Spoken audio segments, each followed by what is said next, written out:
Hello learners, नमस्कार and welcome to this channel. First of all सबसे पहले आइए आज की मोरल स्टोरी की टाइटल की ओर चलते हैं। Fear of the lion and the elephant. That means fear का मतलब डर।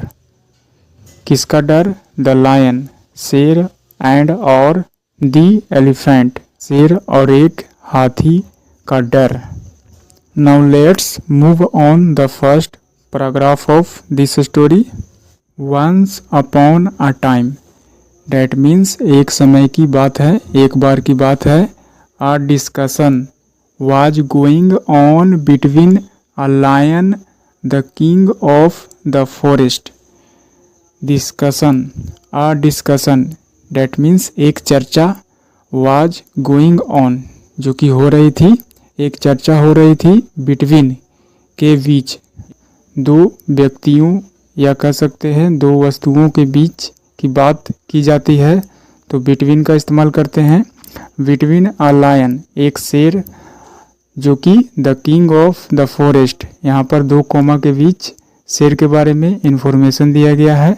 The king of the forest यानी कि जंगल का राजा शेर एंड और हिज फ्रेंड और उसका दोस्त कौन है? एलिफेंट यानी कि हाथी।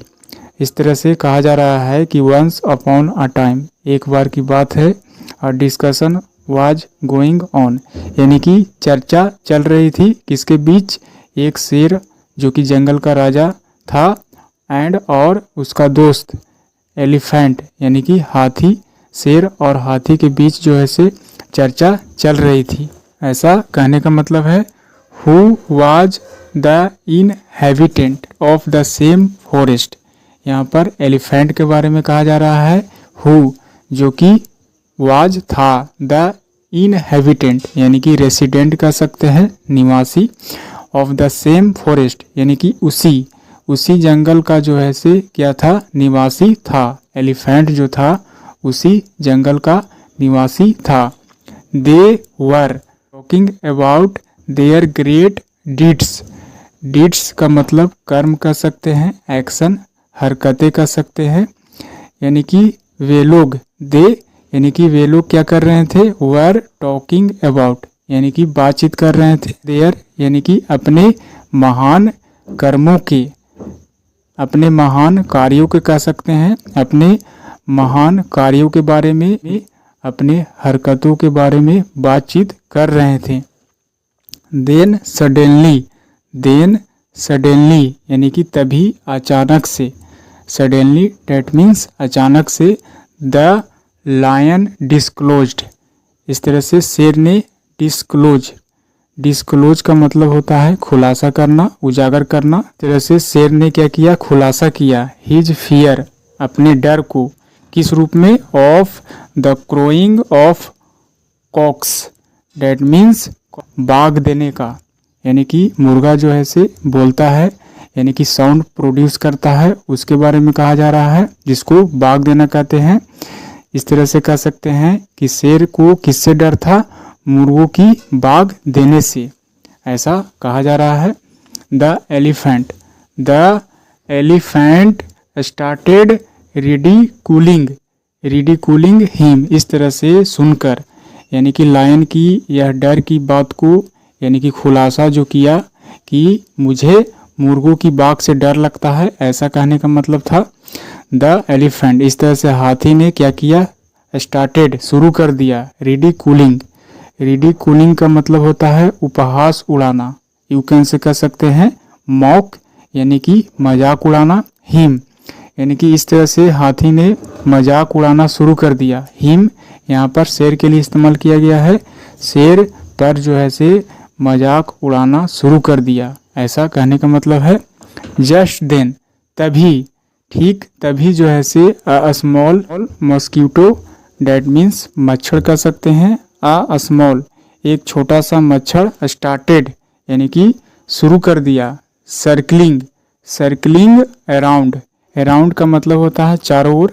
अराउंड डेट मीन्स चारों ओर। सर्कलिंग यानी कि घेरा कह सकते हैं।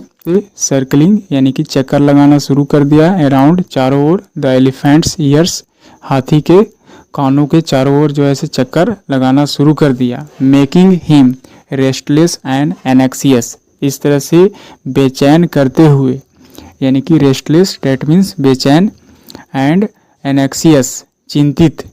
इस तरह से एक छोटा सा मच्छर जो है से चक्कर लगा रहा था हाथी के कानों के चारों ओर, जिससे हाथी क्या हो गया, बेचैन और चिंतित था। The elephant was really scared of its humming, इस तरह से हाथी जो था वाज रियली डेट मीन्स सचमुच में, स्केयर्ड ऑफ यानी कि डरा हुआ था, भयभीत था, इट्स हमिंग, यहाँ पर इट्स का इस्तेमाल किया गया है। इट्स यहाँ पर स्मॉल मॉस्क्यूटो के लिए इस्तेमाल किया गया है। हमिंग यानी कि गुनगुनाने की आवाज़ कर सकते हैं। मच्छर का गुनगुनाने या भनभनाने की आवाज़ ने हाथी को क्या कर दिया, सचमुच में भयभीत कर दिया। डैट मेड हिम परप्लेक्स्ड, इस तरह से यह जो है से साउंड और उसे हैरान कर दिया। परप्लेक्स्ड डेट मीन्स हैरान कर देना, कॉम्प्लिकेटेड कर देना, यानी कि इस तरह से डरा हुआ था। इस तरह से हाथी जो है से डरा हुआ था, उसके आवाज़ से साथ ही साथ वह हैरान था। परप्लेक्स्ड डेट मीन्स कर सकते हैं हैरान हो जाना, अजीब सा हरकतें करना, हक्का बक्का हो जाना, ऐसा यहाँ पर इसका मीनिंग होगा। Now it was the turn, now यानी कि अब जो है से इट वाज द टर्न, बारी था, टर्न का मतलब बारी होना, ऑफ द लायन यानी कि शेर की बारी था। इस तरह से शेर की बारी था। टू बी अम्यूज्ड यानी कि अम्यूज का मतलब होता है इंटरटेन करना, एक तरह से मजाक उड़ाने की बारी अब जो है से शेर का था। एट द एलिफेंट्स एक्शन यानी कि हाथी की इस एक्शन हरकत को देखकर, यानी कि हाथी के हरकत पर जो है से हैरान था।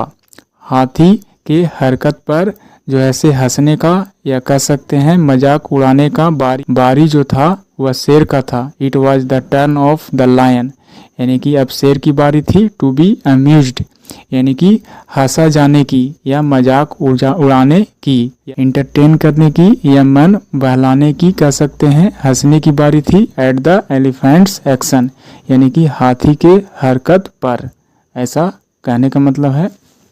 आई finished the story and what is the moral of this story. Moral sometimes our fear is baseless, sometimes that means कभी कभी, आवर फियर हमारा जो डर है, इज होता है, बेसलेस, बेसलेस का मतलब बिना आधार का, निराधार, यू कैन से कह सकते हैं निराधार यानी कि जिसका कोई आधार ना हो। यूं ही जो है से हम लोग क्या करते हैं, डर जाते हैं, यूं ही हम जो है से डरते हैं। Sometimes our fear is baseless, कभी कभी हमारा डर जो है से इज बेसलेस यानी कि निराधार होता है, उसका कोई आधार नहीं होता है। यूं ही जो है से डर क्रिएट करते हैं, ऐसा कहने का मतलब है।